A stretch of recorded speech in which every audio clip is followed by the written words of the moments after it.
अर्जुला क्रीड़ा एवं सांस्कृतिक विकास समारोह के सम्मानित अध्यक्ष और इस बेल परोगी के पूर्व प्रधान श्री विक्रम सजवाण जी, इस समारोह के सचिव श्री आनंद सिंह रावत जी, इस समारोह के कोषाध्यक्ष श्री विनोद राणा जी, समारोह के क्रीड़ाध्यक्ष श्री सुंदर सिंह चौहान जी, और इस आयोजन के जितने भी मेरे बहुत ही सम्मानित साथी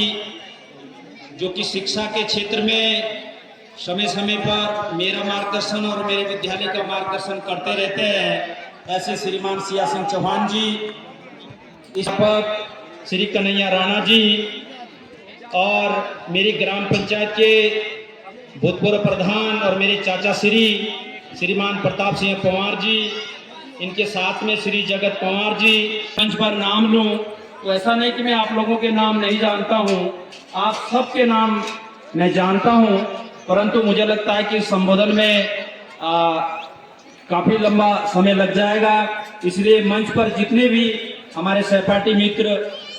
हमारे प्रतिनिधिगण बैठे हैं, मैं अपने संबोधन में आप सबका सम्मान लेते हुए इस क्रीड़ा मैदान में विभिन्न क्षेत्रों से आए हुए हमारे खेल प्रेमी साथियों, माताओं, बहनों और प्यारे बच्चों, सबसे पहले तो मैं आप सबका इस भव्य आयोजन में दिल की गहराइयों से आभार व्यक्त करना चाहता हूं अर्जुला क्रीड़ा समिति का, कि आप जो जिस तरह से विगत 24 वर्षों से इस खेल प्रतियोगिता का आयोजन कर रहे हैं, ये अपने में ऐतिहासिक बात है। क्षेत्र की जरूर बात करना चाहूंगा। अभी हमारे से पूर्व वक्ताओं ने यहाँ पर मधु चौहान जी ने एक बहुत महत्वपूर्ण बात कही। उन्होंने कहा कि शिक्षा के साथ साथ खेल हमारे जीवन में हमको योग सिखाता है,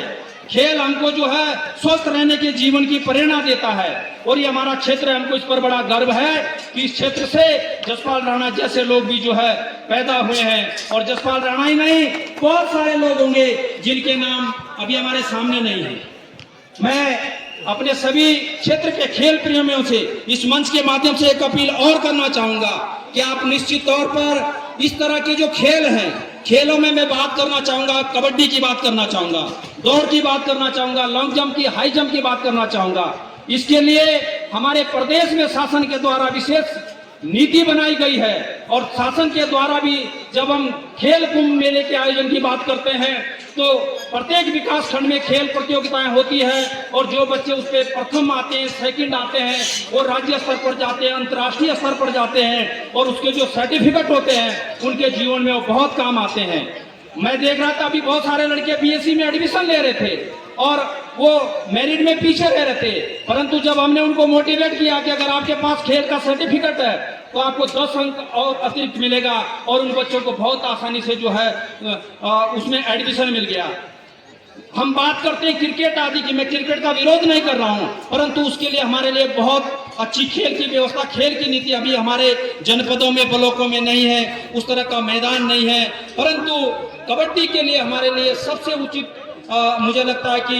उचित स्थान है। और जब हम जिले में देखते हैं, क्योंकि कई बार मुझे भी जिले में जाने का अवसर प्राप्त हुआ, तो सांस्कृतिक के क्षेत्र में और कबड्डी के क्षेत्र में जौनपुर का डंका बजता है। लोग कहते हैं कि जौनपुर की टीमें आई है, और तब जब 9 विकास खंडों का कंपटीशन होता है तो हर बार हमने देखा कि हम लोग प्रथम आते हैं। हमें गर्व होता है इस बात पर जब हमारी संस्कृति और अपने संस्कृति की बात कहीं आगे आती है। साथियों,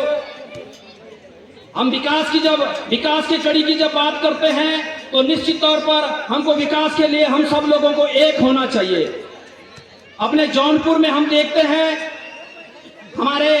आप लोग देखते होंगे, देव कोले की मैं बात करूं, हम लोग केम्प्टी फॉल की बात करें, देवल सारी की बात करें, नागटिपा की बात करें,